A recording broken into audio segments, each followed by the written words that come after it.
at themselves in the mirror. Chet for another block. Chet Holmgren, the long arm of the law. Oh, look out! That's a man's jam for Holmgren. I was caught in the middle of a railroad train. This man's new name is Chet, because as he engages in small talk with you, he's stuffing the stat sheet. He'll make you think that when he created his character, he put all his stats in everywhere else but speed, but oh no. You can clearly see Jokic look his way to verify his position, only to look back and see that man isn't there no more. He's airborne, and he's already got the rebound. Just look at his face, he's plotting. A deceptive giraffe if I've ever seen one. The Thunder committed a rarity of a win against the Nuggets. It's not just a normal win.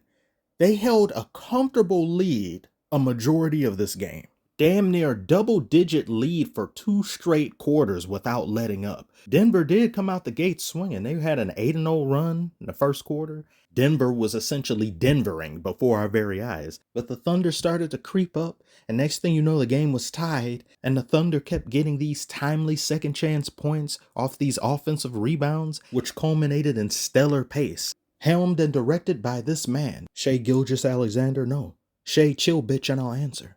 The man is just too, I don't care. The man is just too smooth pause. That required 2 pauses. You know what? That sounds a little too risky. Note to self, edit this out the video. They'll never hear this. I really didn't watch enough Thunder games last year. And when I saw Shai in second place to Jokic in MVP voting, I saw a lot of things that was more so in Jokic's favor, and then some people that did argue in Shai's favor. I was saying, well, yeah, but Jokic is doing this, that. But when you really look at Shai play and you see the level of control he plays with, he's never in a rush. He's calm, cool, and collected. And he's extremely fundamental. And when he gets to his spots, it seems effortless. And his ability to create not only for himself, but for others in combination with Chet. And they got Caruso. I forgot this team had Caruso, man. To me, it's like Caruso disappeared out the league and I just wasn't thinking about him. And then I said, wait a minute, where did Caruso go? I can't remember. Oh, of course he's on OKC. The people with all the picks. And they got Hartenstein who's out. I think he has an injury. It's too much. Too many draft picks. Too much chemistry. The future is too bright. Fuck off. Damn, man. Save some draft picks for the rest of us. I heard them talking about Holmgren this game where he said he was working 5 days a week in the gym, putting himself through a lot of training, and he did so from June, basically up until our present day and time. He was eating 3.5 square meals a day, added more weight to his frame. He was doing his due diligence. That's what I love to hear. That's some of the stuff that not a lot of players, I believe, in this day and age do, or they don't take seriously enough. And they know who they are. In regards to the Nuggets, seeing Westbrook out there, it was real cool seeing him. He's really enjoying where he's at. He's happy to be there. That's something I forgot to mention with Klay Thompson when he came out for the Mavericks. I feel happy about a player being happy where they're at. And it bleeds over into their play. Russ, though, he had a few kidney stones tonight. Decision making or lack thereof like this is why I had a video on him a while ago, and I said that if I had had a channel when he was on the Lakers, he probably would have been in my top 5 most disliked / hated players of that year. And Russ be having a real dedicated fan base of people who defend the hell out of him, and I get why they do that, because of the effort he puts on the court. I've never questioned this man's commitment to a team. I've never questioned his drive, but I do question his brain. What the hell is this? This is a blockhead play. I don't know what he was thinking. A turnover committed by most players in the NBA isn't the same as a Westbrook turnover. A Westbrook turnover makes you think there's some sort of spectral third party or outside force that's controlling him to be a goofy goober.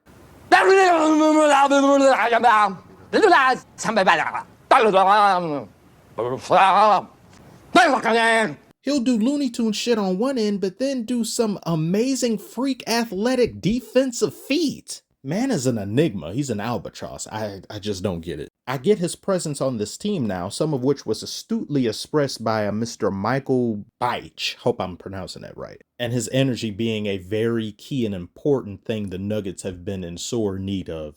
Because I saw as Russ pushes the tempo, he creates open looks for others. He can generate offense quick. He can make the Nuggets' pace go up. Because Jokic is slow. He's a graceful glacier, as I said before. So if you have a player that's on the opposite end of the spectrum, being fast, hyper aggressive, attack mindset, it can really set the tone for the rest of the team in down moments.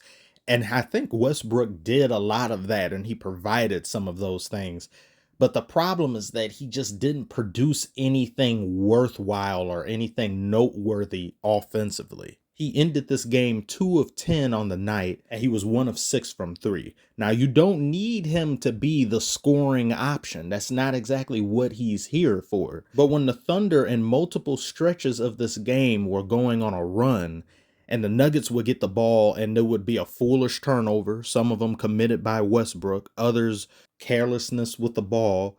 And given how Jokic is so amazing of a passer, he did some passes in this game. It's like, my God, like this one. How did he see him? But as beautiful as that was, look, he doesn't make it. There were so many of those. And that was Christian. I think it's Braun, but he's Braun now. That boy is muscle. Scrappy, high energy, tenacious, determined. He be working out there. But what wasn't working was the offense. Nuggets were 2 of 12 from 3-point range at the top of the second quarter. And by the third or fourth quarter, the bench was 0 of 11 from 3-point range. That's atrocious. And Murray still doesn't look himself. He hit some beautiful shots in the first quarter. There was one just pure swishes. And then after, it's just inconsistent. I don't know what's gotten into him. He's very unfamiliar to me. These were a lot of the same problems showcased in the playoffs against the Timberwolves. However, if you watch that series and truly paid attention to what was happening, the Nuggets didn't lose the series due to a lack of personnel, not having Bruce Brown and some others that you lost. They lost because they couldn't hit their shots. They could have easily advanced to the next round to face the Mavericks. And it's not a question, oh, the defense was too good, this and that, or struggle basketball.